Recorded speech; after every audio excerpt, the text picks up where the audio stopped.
तो डॉक्टर साहब आप ये कहते हैं कि भारतीय वज़ीर आज़म ने एक बेरहम तकरीर की है? नहीं, मैंने पूरी तकरीर उनकी सुनी है। सही। देखें, पहली बात तो ये है, उससे पहले जो उस तकरीर का जो यानी बात तो ट्रम्प साहब कर गए ना उससे पहले। जी। अच्छा, ट्रम्प जो है वो फिर मैं दोबारा यहाँ पे हिंदुस्तान टाइम्स की 48 और टाइम्स ऑफ इंडिया 47 सुना रहा हूँ, क्योंकि ये बात उन्होंने की है, लेकिन इंडियन मीडिया ही कोट कर रहा हूँ। 47 को आप दिखा दें और 48 को दिखा दें। वो ये कह रहे हैं प्रेसिडेंट ट्रंप के मैंने एक न्यूक्लियर कॉन्फ्लिक्ट को रोका है। अमेरिकन प्रेसिडेंट कह रहे हैं ये बात। US stop nuclear conflict. इस बात ये इन जुमलों पे गौर करें। और फिर हिंदुस्तान टाइम्स क्या कह रहा है कि जी डोनाल्ड ट्रंप सेज कि US prevented bad nuclear war. अच्छा, अब जनाब अल्लाह ना करे ऐसा होता, लेकिन ये डोनाल्ड ट्रंप कह रहे हैं। इन्होंने जो जवाब दिया है, अभी जो तकरीर फरमाई है इन्होंने कहा है, ये कहते हैं कि अब हम पाकिस्तान के न्यूक्लियर ब्लफ में नहीं आएंगे, ठीक है, या हम न्यूक्लियर के धमकियों में नहीं आएंगे। ट्रंप कह रहे हैं कि मैंने न्यूक्लियर वॉर रुकवाई है। ये ट्रंप का लफ्ज नाम इनके मुंह से नहीं निकला।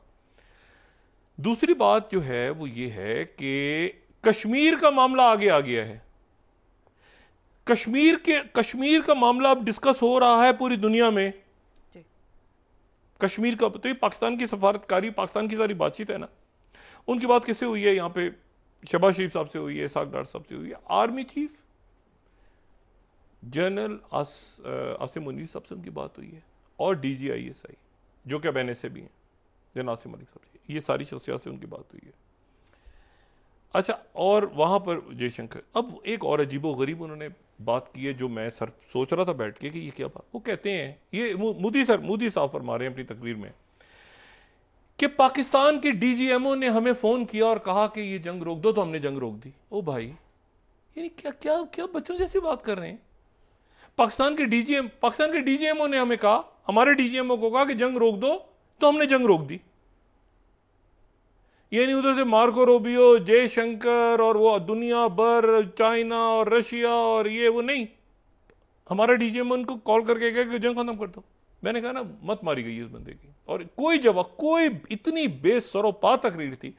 DGMO ने हमें कहा, ट्रंप कुछ नहीं, DGMO ने हमें कहा तो हमने जंग रोक दी, और आतंकवादी हमने सारे मार दिए, और ये कर दिया और वो कर दिया फलाना। असल बात यह है कि उस दिन 22 तारीख को कश्मीर में क्या हुआ।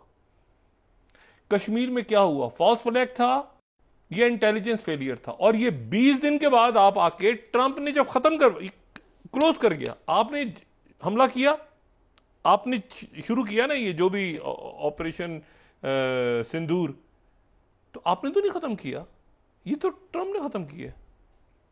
ट्रंप ने ऐलान किया कि बंद करो, खत्म करो, तो आपने खत्म कर दिया, गिर गए पैरों में जाके, क्योंकि आप गिरे हुए थे पहले ही, खत्म करो, आप गिर गए, आपने, अच्छा जी ये मामला इस तरह नहीं चलेगा।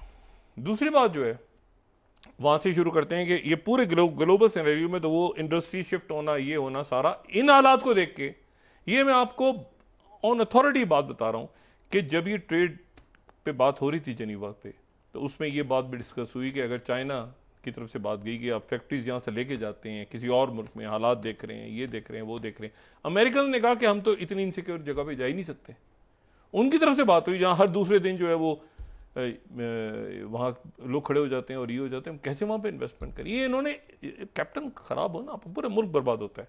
ये मोदी ने पूरे इंडिया, अब वहां ये डिस्कशन हुआ, उसके नतीजे में वो टैरिफ वापस सारे के सारे, अब जनाब चाइना में ही बनेगा, उधर से जनाब इनवीडिया वाले खुश हैं सारे, वो जनाब उधर बिल्कुल इलॉन मस्क भी दौरा करेंगे। एक और दौरा होने जा रहा है, मैं भी आता हूँ, सऊदी अरेबिया के दौरे जो ट्रंप यहाँ पे आ रहे हैं, बड़ा बहुत इंपॉर्टेंट दौरा है।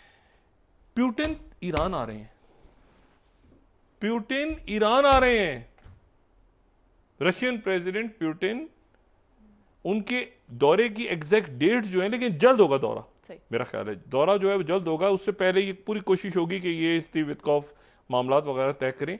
प्यूटिन की तरफ से जो है वो तैयारी शुरू हो गई है ईरान में प्रेसिडेंट प्यूटिन की आमद की। अब आप देखें दुनिया सारी कहाँ खड़ी है, तो ये इनकी बातें सुनेगी बैठ के, यानी आतंकवादी थे फलां। ओ भाई, अहमद शरा, हरकत तहरीर शाम, मैं तस्वीर यहाँ पे प्ले नहीं कर सकता, वो मसला होगा खामखा उनके साथ जो मुलाकात हुई थी हम लोग ग्रुप की, क्योंकि वो ज़ाहिर है पीछे उनके फ्लैग्स वगैरह लगे हुए थे दाइश के उस वक्त। मैं आपसे सिर्फ ये बताऊं कि वो ट्रम्प टावर तामीर होने जा रहा है वहाँ। अच्छा, अब कतर, अच्छा ये तो एक डील हो गई, फिर उसके रिपर की डील भी साइन हुई है सऊदी अरेबिया के साथ, उनकी MQ रिपर्स की डील भी साइन हुई हुई है। सऊदी अरेबिया ने, मेरा अपना ख्याल है, मैं भी रॉन्ग, बहुत ज़्यादा कह दिए ट्रम्प को, इतना मुमकिन नहीं होगा। वो 10-10 साल की इन्वेस्टमेंट्स हैं, वो दुनिया बड़ी तेज़ी से तब्दील हो रही है। वो सऊदी अरेबिया जाहिर है कि मतलब वो खुद अमेरिकन भी कह रहे हैं कि शायद ये पॉसिबल हो ही ना, इतनी इन्वेस्टमेंट कैसे, लेकिन 12 ठीक है, 1 ट्रिलियन के मुआहदे और ये सारे हो रहे हैं। MQ रिपर भी साइन हो रहे हैं, ये भी हो रहा है। कतर के अंदर भी वो जो एक फंड बना हुआ है 200 बिलियन वाला, जो जिसको जेरेड कश्नर देखते हैं, तो उसमें सऊदी अरेबिया के 200 बिलियन है, उसमें कतर UAE ने भी डाले हुए, तो वो 4.8 बिलियन का ऑलरेडी फंड हो चुका है, जेरेड कश्नर वाला जो फंड है। अच्छा, उसके बाद ये कतर जाएंगे। अच्छा, कतर की तरफ से भी डील्स होंगी और जाहिर है कतर की भी इन्वेस्टमेंट्स हैं, और कतर ये बड़े ज़बरदस्त मुल्क है, खुले टोले। इनकी जो सफारतकारी है ना, इस कमाल सफारतकारी है इनकी। गजा सीजफायर पे मैं अभी आता हूँ कि गजा में क्या होने जा रहा है, लेकिन उससे पहले कतर ने जो है वो इनको एक तोहफा पेश किया है। अब तोहफा क्या होता है कि अब हम तो गरीब लोग हैं, हमारे यहाँ आता है कोई तो हम अपने वो जो जाहिर है कि अपनी कोई सकाफत की चीज़ पेश करते हैं, कोई ऐसी चीज़ पेश करते हैं कि जो जाहिर है कि पाकिस्तान की जो सकाफती चीज़ या हमारे कोई निशान है या कोई ऐसे पेश करते हैं। जो कतर इनको क्या तोहफा देने जा रहा है, air force 1 palace in the sky, नया एयरफोर्स 1 कतर इनको देने जा रहा है। कतर ने खुसूसी तैयारा तैयार किया है जो प्रेसिडेंट ट्रंप को पेश किया जाएगा, जो एयरफोर्स 1 के तौर पे इस्तेमाल होगा, और वो अपनी नौयत का एक वाहिद तैयारा जो है वो कतर ने तैयार किया है, और उसको कहते हैं, उसे कहा जा रहा है पैलेस इन द स्काई। इनकी टीम्स बैठेंगी, ये टीम्स वगैरह होंगी सारी, ये तो बिजनेस क्लास दिखा रहे हैं हमारे लोग, बिजनेस क्लास, ये आम एयरलाइंस की बिजनेस क्लास दिखा रहे हैं। वो पैलेस इन द स्काई है, उसमें ड्राइंग रूम्स हैं, उसमें जनाब कॉन्फ्रेंस रूम्स हैं, मीटिंग रूम्स बने हुए हैं अंदर, उसके अंदर पूरा ये जो बड़े उसमें 3-4 मंजिलें हैं, उसकी बेडरूम्स हैं, उसमें बहुत, मतलब है ना, ये पूरा आप समझ लें, इसका नाम रखा है इन्होंने पैलेस इन द स्काई। ये ट्रम्प साहब को गिफ्ट करने जा रहे हैं। ट्रम्प साहब को पसंद भी आ गया है वैसे, और ट्रम्प साहब ने उसको बड़ा लॉजिकली उसको डिफेंड भी किया है कि लोगों ने काफ़ी कहा है कि क्या, ठीक है ना, ये क्या तोशाखाना केस बनेगा तुम्हारे। प्रेसिडेंट ट्रम्प ने कहा कि नहीं, बिल्कुल लीगल है और बिल्कुल ठीक है, और इसके ऊपर इसराइल में नेतन्याहू को और मसला खड़ा हो गया है, क्योंकि कतर गेट और ये और वो सारा। अब जनाब स्टीव विटकॉफ पहुंचे हैं, स्टीव विटकॉफ, और वो पहुंचे हैं तल अवीव, और उनकी मुलाकात थोड़ी होनी थी, लेकिन इन्होंने रिक्वेस्ट की थी कि 2-3 घंटे मेरे साथ बैठ जाएं, लेकिन इतनी देर बैठे नहीं स्टीव विटकॉफ। और उनकी मौजूदगी में ही फौरी तौर पे इसराइल, नेतन्याहू ने एक टीम अपनी दौड़ा दी है काहिरा, और एक टीम दौड़ा दी है इसराइल ने अपनी दोहा, कि किसी ना किसी तरह कोई ना कोई मुझे फेस सेविंग कहीं ना कहीं। उन्होंने कहा अब ये ह्यूमन जो एड जाएगी उसमें भी इसराइल नहीं होगा, तलाशी लेना तो छोड़ दो, अंदर दाखिल ही नहीं होगे, तुम्हारा कोई ताल्लुक ही नहीं है इससे। हमास के साथ हम मामला तय कर रहे हैं, हूथीज के साथ, हूथीज ने फिर मार दिए मिसाइल आज। वो इनकी तरफ से मैसेज गया कि स्टीव विटकॉफ जा रहे हैं, हूथीज ने रोक दिया। उन्होंने कहा no issue brother, Steve Witkoff तुम जाओ, वापस आना, हमें बताना, हम फिर इसको ठोकेंगे नेतन्याहू को। तो जितनी देर तक स्टीव विटकॉफ गए, ड्रोन रुक गए, फिर दोबारा ड्रोनों की बारिश शुरू हो जाएगी अगर गजा सीजफायर ना हुआ। अच्छा, अब इशू ये है सारा कि इसमें अच्छा, एक तो सबसे बड़ी मुबारक सारी दुनिया को भी, और ख़ास तौर पे प्रेसिडेंट रजब तैयब उर्दगान को।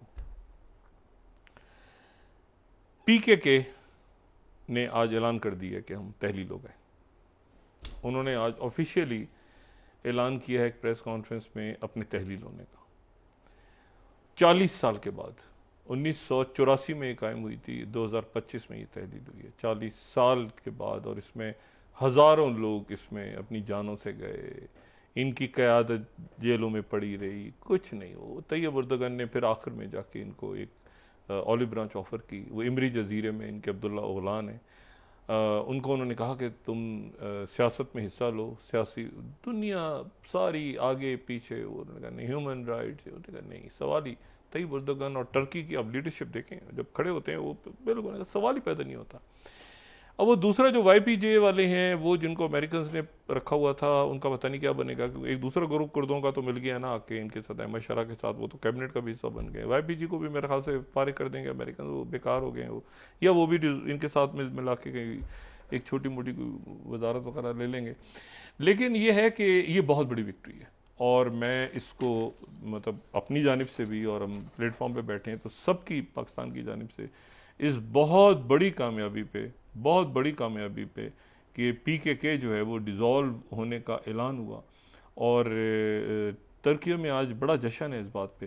तुर्की की जो पॉपुलेशन है उसमें 20% कुर्द हैं, 20%, 40 मिलियन की पॉपुलेशन में 20% कुर्द हैं वहाँ पे। तो एक मुसलसल धमाके और ब्लास्ट और ये और वो सारा, तो तुर्की में PKK का तहलील होना, चाइना अमेरिका के दरमियान टैरिफ्स के ऊपर मामला डील होना, टैरिफ्स ख़त्म होना, ठीक है, दुनिया की तिजारत खुलना, अमेरिका ट्रंप साहब पीछे हट गए, ठीक है, सारी इंडस्ट्रीज़ चाइना में ही रहेंगी, कोई सारा सब सेटल हो गया जनाब, एप्पल वाले खुशी से नाच रहे हैं जनाब, आईफोन जो है चाइना में बना करेगा, सारी वियतनाम इधर उधर सारे मामला तय हो गए, उधर CLAC का इजलास शुरू होने जा रहा है बीजिंग के अंदर, और सारी दुनिया जो है वो खुश है। पाकिस्तान के अंदर हर बच्चा, बूढ़ा, जवान, औरतें, माएँ, सारे जो इस कदर परेशान थे उस दिन कि पता नहीं हुआ क्या गया है, क्या हुआ किसी को पता ही नहीं कि क्या इंडिया में हुआ क्या है। तो यहाँ इतने मसाइल चल रहे थे और बहुत सारे इश्यूज थे पाकिस्तान के। और एक मैं आपको आखिर में मुनाफिकत बताऊं, इस आदमी का झूठापन आपको बताऊं, ये अपने लोगों से क्या कह रहा है और ये चुपके चुपके कर क्या रहा है। मैं आपको सिर्फ ये बात बताऊं, और ये बात आप देखें कि किस कदर झूठे लोग हैं ये, और किस कदर ही झूठा आदमी है कि इन्होंने जब ये गए हैं IMF कि IMF में हम शिकायत करेंगे, IMF में हम कर्जा रुकवा देंगे, हम IMF को बताएंगे कि पाकिस्तान जो है वो दहशतगर्द है, फलाना है, ढिमाकना है, बहुत बड़े बड़े इन्होंने नारे लगाए हैं। और IMF में जब ये पहुंचे हैं तो IMF में पहुंचने के बाद इन्होंने वहां पर IMF में पाकिस्तान के खिलाफ वोट नहीं दिया। अगर हम कोई क्लिप्स दिखा सकें, ये एब्सटेन कर गए, वोट नहीं दिया, पाकिस्तान कोई बात ही नहीं की पाकिस्तान के IMF के वहां पे पाकिस्तान के खिलाफ, एब्सटेन बाइकआउट कर गए। सारे IMF के जितने उनमें मुल्क हैं उन सब ने वो अप्रूव किया है लोन जो पाकिस्तान को मिल रहा है। ये तो कह सकते थे ना कि इन्होंने ये एब्सटेन करके भाग गए। इन्होंने देखा सारी दुनिया एक तरफ है, अपने मुल्क में 36 इंच का सीना दिखा के बता रहे हैं कि हमने वहां पाकिस्तान का एक डोसियर पेश किया, ये किया, फलां किया। ये दौड़ गए, इनका मीडिया देख लें आप, इंडिया एब्सटेन करके दौड़ गए। इन्होंने देखा पूरी दुनिया इकट्ठी हो गई है और पाकिस्तान की फेवर में खड़ी है, और पाकिस्तान का बयानिया उन्होंने एक्सेप्ट कर लिया है कि पाकिस्तान दहशतगर्दी का शिकार रहा है। तो ये उधर से पीछे, और ये अपने लोगों को क्या बता रहे हैं, हमने बता दिया IMF को, ये IMF ने कर्जा कैसे पाकिस्तान का मंजूर कर लिया, ये कैसे हो गया। वैसे ये इसलिए हो गया कि आपकी सरकार चिकन आउट हो गई थी। आप ये पूछे वजीर आजम मोदी से, एक दफा दोबारा दिखाएंगे स्लाइड, जरा स्लाइड दोबारा दिखा दें, 2 स्लाइड जो हैं, जो आखिरी 2 स्लाइड्स थी, ये चिकन आउट कैसे हो गए वहां पे, ये क्यों भाग गए, दुनिया के सामने इनकी जबान क्यों बंद हो जाती है। ये एब्सटेन कर गए IMF के वोट से, इन्होंने अगेंस्ट वोट नहीं डाला, ये दौड़ गए, ये बस नापसंदीदगी का इजहार करके दौड़ गए वहां से। एक वोट खिलाफ नहीं, एक खिलाफ वोट डाल सकते थे ना, क्यों नहीं डाला। बातें करते हैं, इधर से भी भागते हैं, उधर से भी भागते हैं, लेकिन इनको भागने नहीं देना, इनको भागने नहीं देना, और इनको भारतीय अवाम पकड़ेगी। अब आप देखें वहां के जो लोग हैं ना, ज़हीन सवाल उठाने वाले इंडिया में, हमेशा इसीलिए मैं इंडिया के ये मोदी सरकार के जो ये टोला है ना, इसको बिल्कुल अलग करता हूँ। जो इंडियंस हैं, प्रॉपर इंडिया के लोग, बड़े ज़हीन ज़बरदस्त लोग हैं, वो इनकी फेंटी लगाएंगे। जी।